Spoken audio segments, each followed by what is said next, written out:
A paz do Senhor, amados irmãos, tudo bem? Eu sou o pastor Valmir Ribeiro e trago a sexta lição da nossa classe dos jovens com o tema Jonas, Deus ama quem você detesta. Com certeza você já ouviu a mensagem de Jonas, quem sabe você mesmo já pregou sobre esse tema, mas hoje estaremos falando sobre este profeta menor, mas que trouxe uma mensagem especial à cidade de Nínive. E graças a Deus que por meio da sua mensagem houve um arrependimento coletivo naquela cidade, quando todos naquele período foram poupados do juízo que Deus traria porque houve o arrependimento.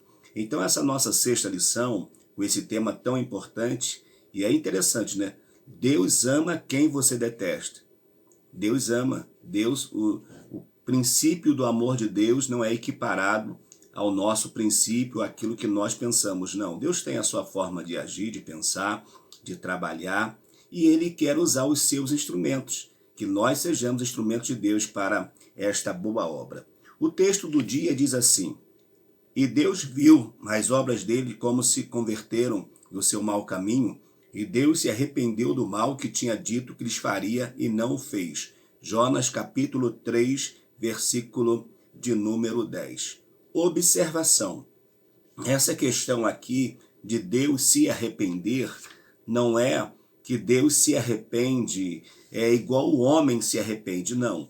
O arrependimento de Deus é condicionado à posição do homem. Como assim?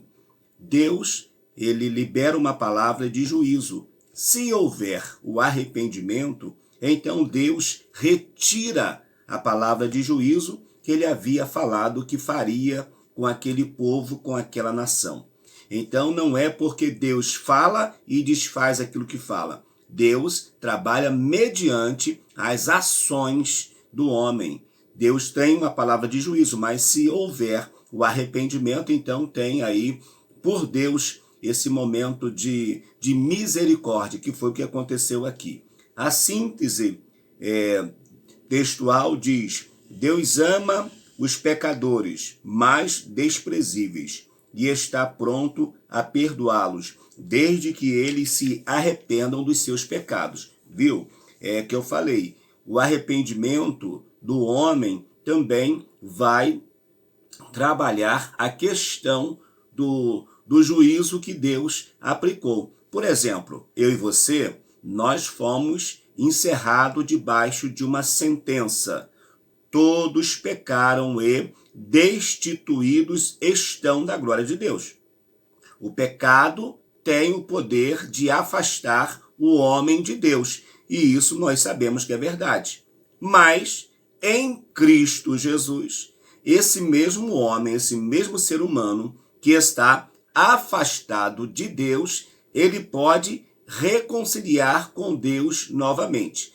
Vai reconciliar como? Por meio do sangue do Filho de Deus que fora derramado lá na cruz do Calvário. Quais são os objetivos da nossa lição? Primeiro, defender a historicidade do livro de Jonas. Jonas é um livro histórico.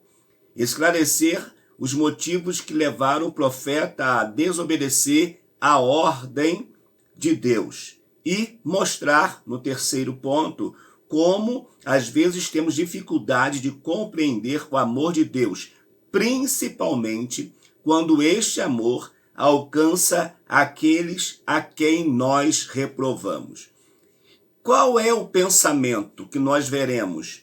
Que, de repente, dentro daquilo que nós pensamos, nós diríamos assim: Deus, ele pode salvar? Pode, mas principalmente aqueles que são do meu ciclo de amizade. E aqueles que não são? Que eles fiquem perdidos, que eles não tenham direito à salvação.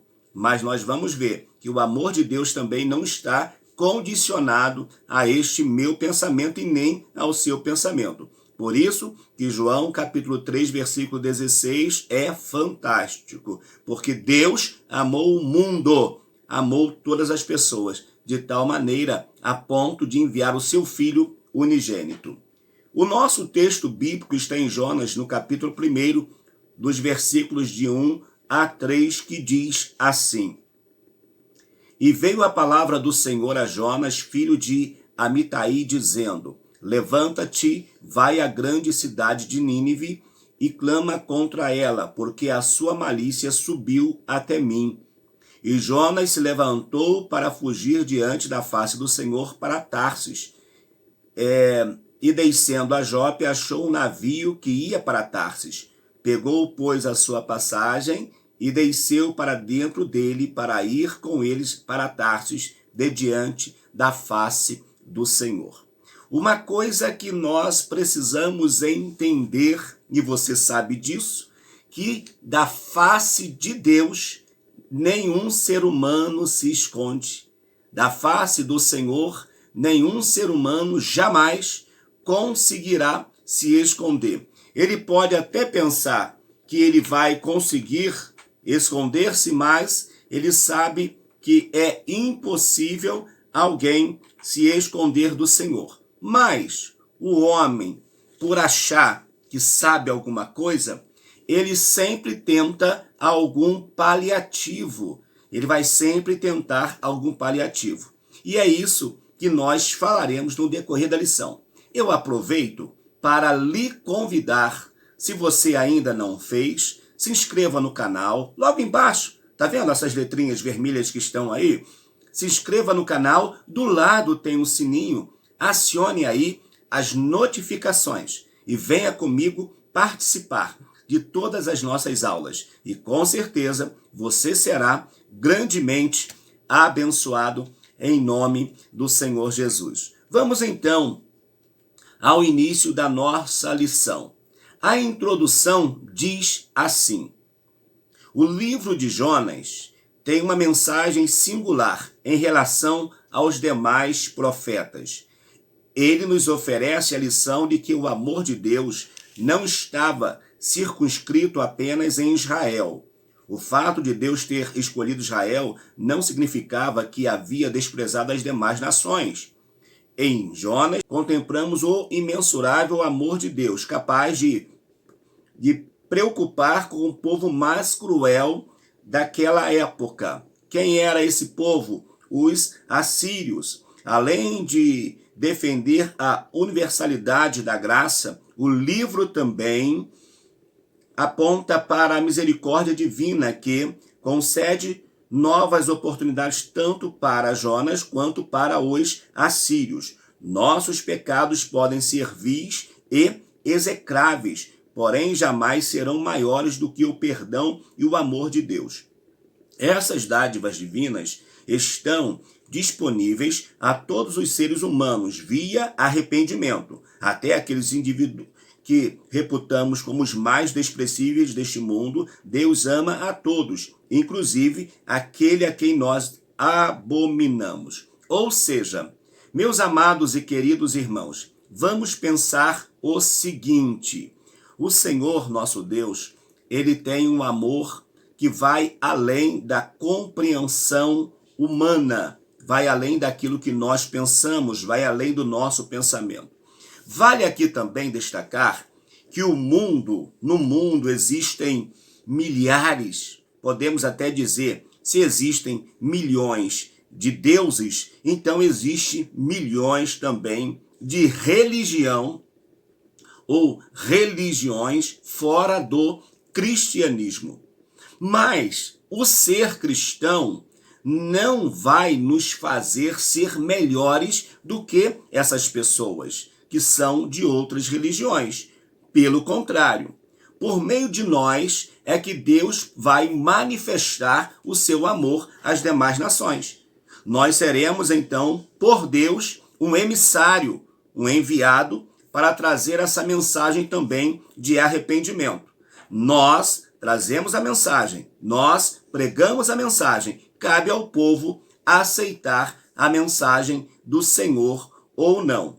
Por isso que é fundamental que nós tenhamos esse pensamento de que a palavra de Deus ela é imutável, a palavra de Deus ela não muda, a palavra de Deus ela jamais vai deixar de existir, porque ela é eterna, mas ela terá efeito na vida das pessoas se nós proclamarmos esta poderosa mensagem, que é o que nós estamos fazendo por meio desta lição hoje. E com certeza o Senhor nosso Deus irá nos inspirar. Para quê?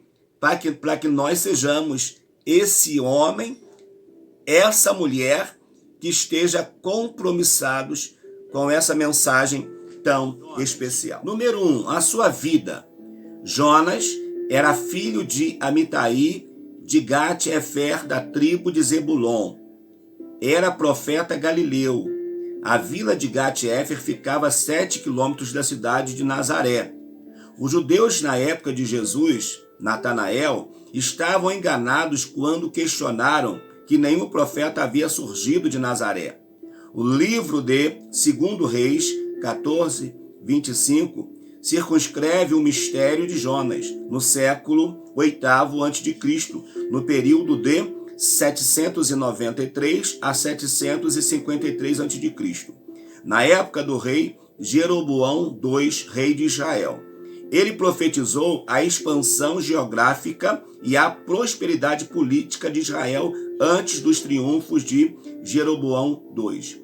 Deus desejava o bem de Israel. O problema é que a prosperidade anunciada por Jonas levou o povo a se distanciar de Deus. Até então, Jonas estava acostumado a entregar mensagens populares. O sucesso de sua profecia fomentou sua popularidade em Israel. Ele ficou tão preocupado com sua reputação que teve dificuldade para cumprir a missão que Deus lhe confiou. Olha só, amados irmãos, Jonas era um profeta popular. Jonas profetizava a mensagem que Deus enviava, mas aquela mensagem boa, aquela mensagem tranquila, aquela mensagem que não traria nenhum conflito com as pessoas. Então nós vamos observar o seguinte, que pregar, que trazer uma mensagem é fácil, uma mensagem que não seja de confronto, é muito bom, mas temos que estar atento que tem também as mensagens de confrontos que Deus pode nos dar a entregar. Foi exatamente o que Jonas fez. Ele Deus o envia ao povo para trazer uma mensagem de prosperidade e de fato aconteceu. Mas quando essa mensagem ela cumpre, ao invés do povo continuar fiel a Deus, vai distanciar. Por quê? A vida estava fácil. E quando a vida está fácil, infelizmente, muitas pessoas esquecem de continuar servindo ao Senhor nosso Deus. Então nós vamos ver aqui que Jonas, quando recebe essa mensagem, uma mensagem forte, ele preferiu então não obedecer, porque ele sabia também, conhecia o Deus que ele estava servindo. E vale a pena dizer que o significado do nome Jonas é pombo. E pombo, ele principalmente existem ainda, mas existiam muitos pombos correio, os pombos que levavam a mensagem. Observação, o pombo só levava a mensagem não era do pombo, o pombo levava a mensagem de alguém para outro alguém. Então Jonas, ele não tinha que se preocupar com o conteúdo da mensagem, mas ele deveria anunciar esse conteúdo como um pombo enviado de Deus para falar ao rei de Nínive. E, de fato, mesmo sem a sua vontade, ele teve que voar em direção a Nínive. Ele faz um voo a Tarsis, mas Tarsis não era aonde Deus queria entregar a mensagem. A mensagem que o pombo precisava levar era a cidade de Nínive. A exemplo de Jonas, que desobedeceu à voz de Deus, aqui diz também que existem muitos jovens que estão preferindo desobedecer a Deus para preservarem a reputação que possuem diante dos seus círculos de amizade. Na vida cristã, a obediência está em primeiro plano, não a reputação. Cristo foi reputado por aflito, ferido de Deus e oprimido. Imagine, Jesus, sendo Deus poderoso, como diz o texto bíblico, não teve por usurpação ser igual a Deus, antes aniquilou-se a si mesmo, tomando a forma de homem. E semelhante a servos, ele vai então se humilhar. Então nós vamos ver que não dá para ser, amados jovens, o politicamente correto. A mensagem de Deus, ela vai continuar ecoando nos nossos ouvidos. Você na faculdade, na universidade, no curso, no trabalho, na sociedade, na rua, com os amigos, cristãos ou não, a tua luz precisa estar brilhando. E as pessoas precisam ver na sua vida a diferença. Qual foi o testemunho? Esse livro, ao contrário dos demais profetas, é mais um relato histórico do que uma profecia. O livro não é uma fábula, não é um conto, mas um testemunho verídico. O relato de Jonas não pode ser considerado uma história de pescador. A narrativa de sua experiência é a base da mensagem que Deus oferece, não apenas à Síria, mas também a Israel. Jonas é o único profeta do Antigo Testamento cuja profecia não consiste no que disse, mas no que viveu e testemunhou.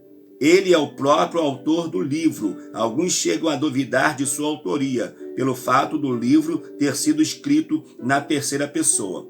Alegam que o livro é uma biografia e não uma autobiografia. Porém, era comum ao escritor hebraico relatar sua própria história dessa forma. Se nós formos levar até no tempo de Cristo, Paulo tem experiências com Cristo, tem experiências com Deus, vai ao terceiro céu e ele fala que conhece um homem. Que foi ao terceiro céu e lá teve experiências maravilhosas. Ele está falando de quem?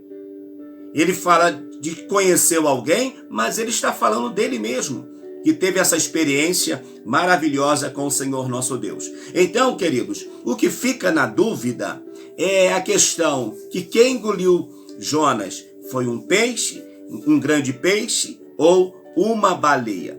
E esses dias eu vi uma notícia, eu até produzi um vídeo aqui para o canal, mas acabou que eu não fiz. Pode ser que eu faça ainda. De um peixe lá, de uma baleia lá nos Estados Unidos, que ela tinha condição de manter dentro dela um homem, uma pessoa, pelo seu tamanho. Porém, ela só não engoliu porque não era o objetivo. Porque, no caso, o homem não fazia parte da sua cadeia alimentar. Então, nós vamos ver se é peixe, se é baleia. O importante é que, de fato, aconteceu. Não foi uma história, não foi uma história de pescador, mas foi algo verídico que aconteceu, que Jonas presenciou na sua própria trajetória, na sua vida. As nossas experiências com Deus podem ser poderosas ferramentas de edificação. Por isso, devem ser compartilhadas com as pessoas. Se Deus te usa para pregar, para orar, para ensinar, para louvar, compartilhe as suas experiências. Seja alguém usado poderosamente pelo nosso Deus. A historicidade do livro. Jonas é um livro profético do Antigo Testamento, mais questionado pelos teólogos liberais. Infelizmente, o debate em torno desse livro tem obscurecido sua beleza literária e significação teológica. A história do livro não é fictícia ou parabólica. Não podemos duvidar da historicidade do livro de Jonas. Por quê? Porque foi inspirado por Deus e sua história foi verídica. O nome de Jonas está vinculado a passagens históricas. Jonas é tão real e histórico quanto Jeroboão II. O próprio Cristo ratificou sua historicidade ao citá-lo como profeta. Inclusive, Jesus vai dizer que do mesmo modo que Jonas esteve no ventre do peixe, assim o Filho do Homem estaria no ventre da terra. Então, não foi algo não foi um conto, não foi uma história, foi algo verídico, a ponto do Senhor Jesus estar ratificando essa historicidade deste livro profético.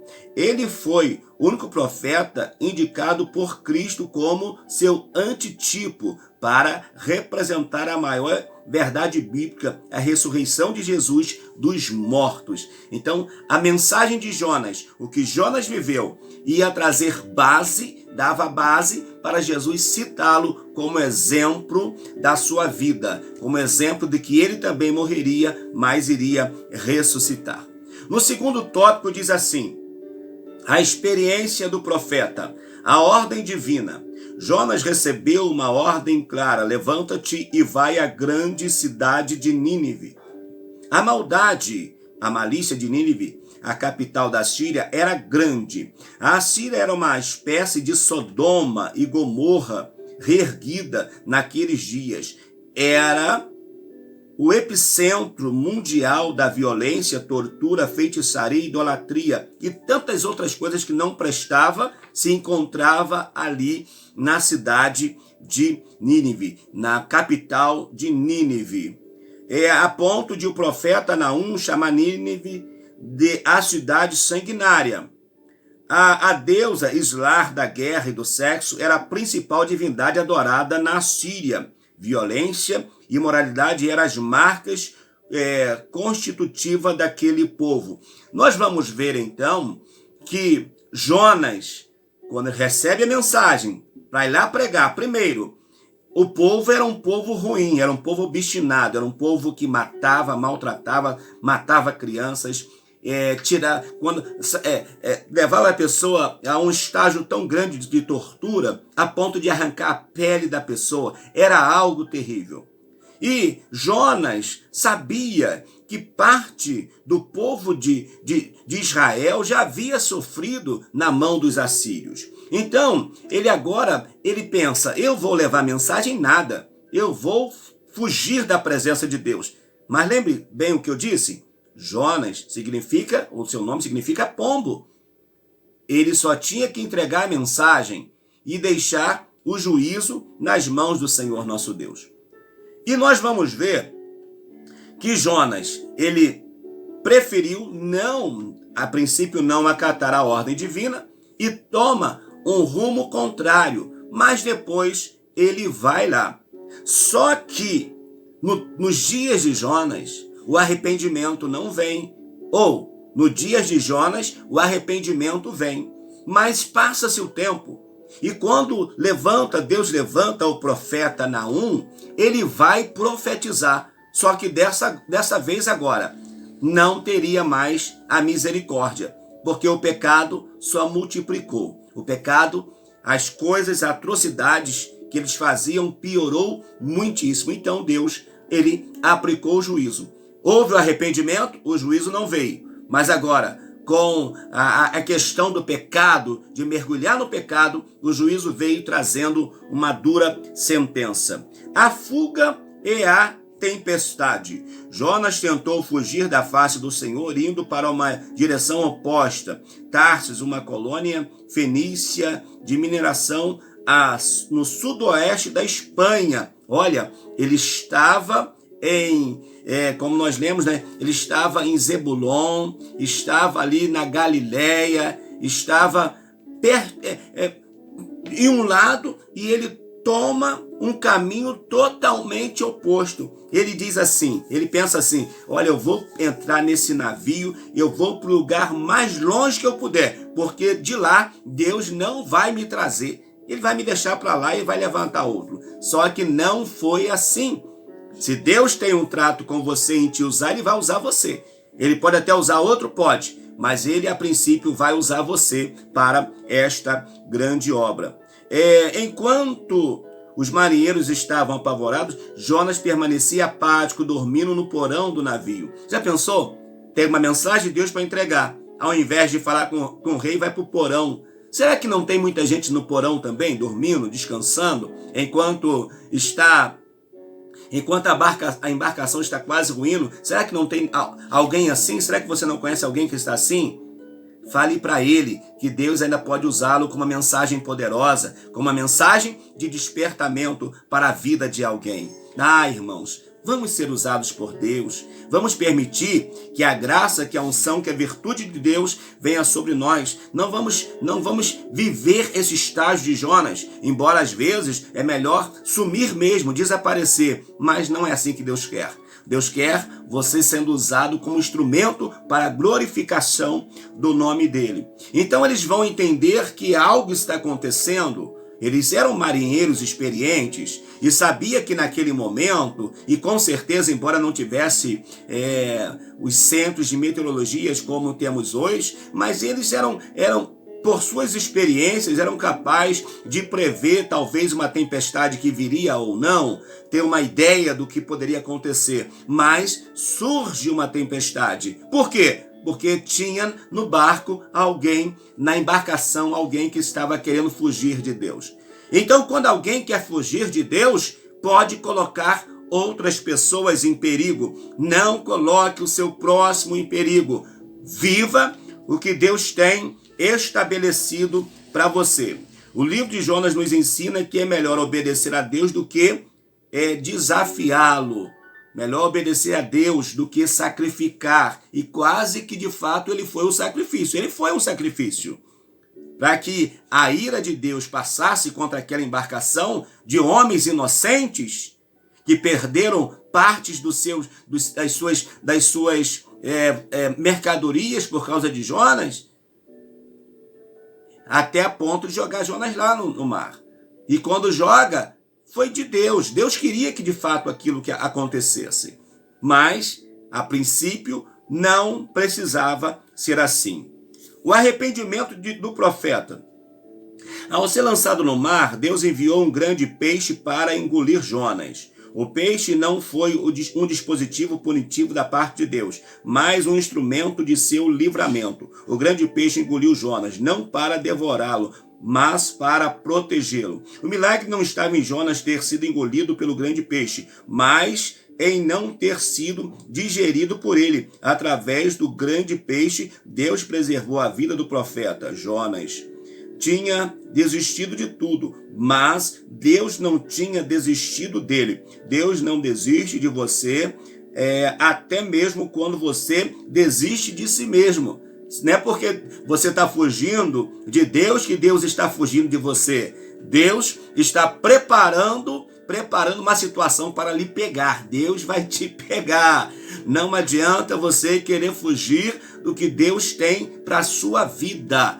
Pelo contrário, abrace, seja usado pelo Senhor nosso Deus. E o profeta ficou então 3 dias e 3 noites ali nas entranhas do peixe. O peixe, eu acredito, e o peixe estava até incomodado porque ele tinha um elemento estranho dentro dele. O peixe tinha um elemento estranho dentro do seu ventre e ele não podia digerir aquele ser diferente que estava dentro dele. Imagine bem a dor de barriga que Jonas causou àquele peixe. Imagine bem, mas aquele peixe, ele precisou passar por esse momento difícil para que Jonas fosse abençoado. Jonas também viveu momentos terríveis ali na entranha do peixe, mas o peixe também teve dores por causa de Jonas, né? Já viu quando você come alguma coisa e não digere direito? Não faz a digestão, como faz mal? Então Jonas também fez mal para o peixe, mas o peixe estava cumprindo a ordem do Senhor nosso Deus, ok? O peixe estava obedecendo mais do que o próprio profeta. E Jonas então vai orar ao Senhor e Deus vai trazer ali a ele o livramento. A oração de Jonas consistia de 2 partes: agradecimento pelo livramento e renovação do compromisso profético. É assim que acontece, né, amados? Primeiro, se a gente não obedece, a gente vai levar o susto por causa da nossa desobediência. Diz assim, quando Jonas capítulo 2, versículo 7. Quando desfalecia em mim a minha alma, eu me lembrei do Senhor, entrou a ti a minha oração no templo da tua santidade.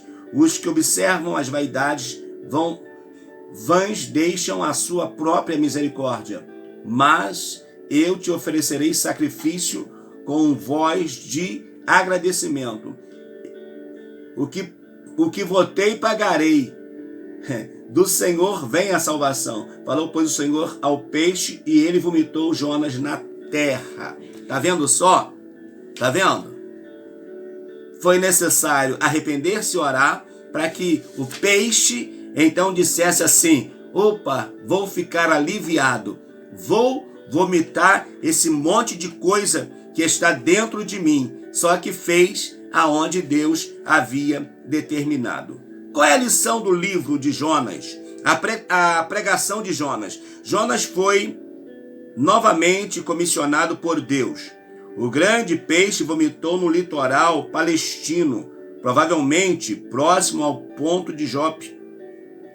Ele precisou se dirigir a Nínive, realizando uma longa viagem. Chegando lá, a mensagem proclamada por ele foi catastrófica. Pareceu incondicional, pois Jonas não apresentou a possibilidade de salvação. Era uma mensagem de juízo e calamidade. O profeta anunciou ainda 40 dias e Nínive será subvertida. A palavra aqui, subvertida, no original, é a mesma utilizada para retratar a destruição de Sodoma e Gomorra. O profeta tinha logo em suas palavras, o profeta tinha fogo em suas palavras. A misericórdia pelos ninivitas não ardia no seu coração, embora tivesse sido alvo da misericórdia de Deus. Deus teve misericórdia dele lá no ventre do peixe, mas ele não tinha misericórdia daquelas pessoas. E o interessante é que quando ele traz a profecia, ele vai afastar-se, ele vai para um determinado lugar, ali para ver, para esperar Nínive ser acabada, ser destruída. E ele fica ali, e quando ele está ali, Deus permite que cresça uma aboboreira, uma planta com folhas grandes, que de um dia para o outro cresce e dá sombra para ele. E ele ficou feliz ali, estava na sombra, estava tudo bem, mas olhando Nínive, querendo que Nínive fosse destruída por meio de sua mensagem profética. Passa-se o tempo e ele vê que Deus não aplicou o juízo, porque houve um arrependimento do rei aos animais, todos se arrependeram, todos tiveram que jejuar, e Deus então recebeu o sacrifício de adoração daquele rei e de toda aquela grande capital. E Jonas então, ele fica chateado, ele fica revoltado. Mas do mesmo modo que a aboboreira, ela cresceu e deu sombra, no outro dia veio um bichinho ali, picou ela e ela morreu. E Jonas teve misericórdia da aboboreira e foi reclamar com Deus. E Deus diz para Jonas o seguinte: Jonas, você não plantou a aboboreira, você não fez nada por ela, você não cultivou, e você está com misericórdia dela? Por que eu também não teria misericórdia dessa grande cidade de Nínive? Está vendo? Mais uma vez foi necessário ele ser confrontado com Deus para entender que os planos de Deus vai além dos nossos sentimentos, além dos nossos pensamentos. O descontentamento do profeta, o arrependimento dos ninivitas não agradou a Jonas, ele ficou ressentido. Foi o que eu acabei de falar agora. No auge da angústia, revelou as causas que o levaram a fugir de sua missão. Ele temia pela misericórdia do Senhor. Ele queria que Deus aplicasse o juízo, que Deus mandasse fogo e exterminasse tudo isso. Mas ele sabia que se o povo tivesse um outro comportamento, Deus teria misericórdia. Isso que o levou para distante de Deus, lá para Tarsis, para não pregar a mensagem, porque sabia que Deus podia mudar aquilo que havia falado e queria fazer contra esta poderosa cidade. O desejo de Deus não é punir imediatamente o pecador, por isso oferece oportunidade para o arrependimento. É isso que Deus faz comigo, é isso que Deus faz com você. Deus nos dá oportunidade para o arrependimento. Então, vamos viver o arrependimento na nossa vida, para que nós alcancemos a misericórdia do Senhor nosso Deus. E se Deus salvar aquele que você acha que é o pior na sua região, na sua comunidade, não fica triste não, porque o amor de Deus está acima daquilo que nós pensamos, está acima dos nossos pensamentos. Deus ama, é o tema da lição. Deus ama a quem você detesta. A questão principal era que Jonas abominava os ninivitas e desejava no seu íntimo que eles fossem condenados à morte, fossem sentenciados, fossem julgados e o fogo de Deus consumisse todos eles. Precisamos entender que Deus não é um controle remoto, que a gente mexe, trabalha do jeito que nós queremos, não. Que a gente aperta, muda de canal. Deus não é assim. Não, Deus não é assim. Se nós temos o nosso livre-arbítrio, não é o nosso livre-arbítrio que vai exigir de Deus alguma coisa. Deus que tem o controle absoluto de tudo. Tá certo, amados irmãos? Os nossos planos são imperfeitos, mas os planos de Deus são perfeitos. Sua misericórdia é eterna e seus pensamentos são sempre melhores do que os nossos, para nós e para todos. Diz o profeta Isaías que os caminhos de Deus não são os nossos caminhos e os pensamentos de Deus não são os nossos pensamentos. Somos apressados em julgar o próximo e temos dificuldade de liberar o perdão, inclusive a quem amamos. Se temos dificuldade de liberar perdão a quem amamos, imagine liberar perdão para inimigos, para aqueles que se levantam contra nós como os nossos inimigos.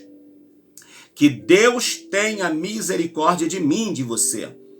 Que ao pregarmos a palavra, não vamos pregar uma palavra que extermine as pessoas, mas uma palavra que mostre para as pessoas que o amor de Deus, ele pode ser derramado sobre a vida dessas pessoas. Eu tenho recebido nas lives que eu faço todos os dias, às 23h15 no nosso canal do YouTube, e às vezes na live vem pessoas com pensamento suicida, vem pessoas que estão envolvidas com a droga. Irmãos, não cabe a mim trazer nenhum tipo de julgamento contra essas pessoas. Cabe a mim dizer para essas pessoas o seguinte: há um tempo de salvação, há um tempo de libertação. Jesus pode te libertar, Jesus pode te salvar. E não eu proferir um juízo contra essas pessoas. Quem sou eu para proferir esse juízo? Só o Senhor Jesus, ele pode assim o fazer. Concluindo, diz: o livro terminou apresentando o imensurável amor de Deus pelas pessoas, independente da nacionalidade. Nenhum livro do Antigo Testamento ensinou de maneira tão visível e categórica a misericórdia divina às outras nações. Jonas aprendeu a lição? Acreditamos que sim. O ato de registrar a história, apresentando suas grosseiras pessoais paralelamente à perfeição divina, indica o desejo de exortar seus compatriotas para que não cometessem os mesmos erros praticados por ele. É verdade, porque se ele não tivesse entendido o amor de Deus, ele podia ter suprimido essas partes, mas ele escreveu que ele fugiu diante do Senhor, porque sabia e entendia que Deus era misericordioso. Ele escreve que Deus faz crescer uma aboboreira e lhe faz sombra e depois permite que ela morra para poder aplicar na vida dele uma lição de amor e de misericórdia. Então acredito sim que Jonas, na sua experiência, ele viveu algo especial da parte de Deus. Na nossa 7ª lição, falaremos sobre Miqueias. Deus quer obediência de coração. Vai ser mais uma lição maravilhosa. Que Deus te abençoe. Se você chegou comigo até agora, até o finalzinho, e só está assistindo às aulas e ainda não se inscreveu, venha comigo, se inscreva no canal e vamos somar. Acione ao lado as notificações e venha participar desse canal que está em crescimento. Que Deus te abençoe e tenhamos todos um domingo abençoado. E você que é papai, feliz Dia dos Pais para você. Você que ainda tem o seu papai, dê para ele também um feliz Dia dos Pais nesse domingo, dia 8 de agosto. Deus abençoe, em nome de Jesus. Amém.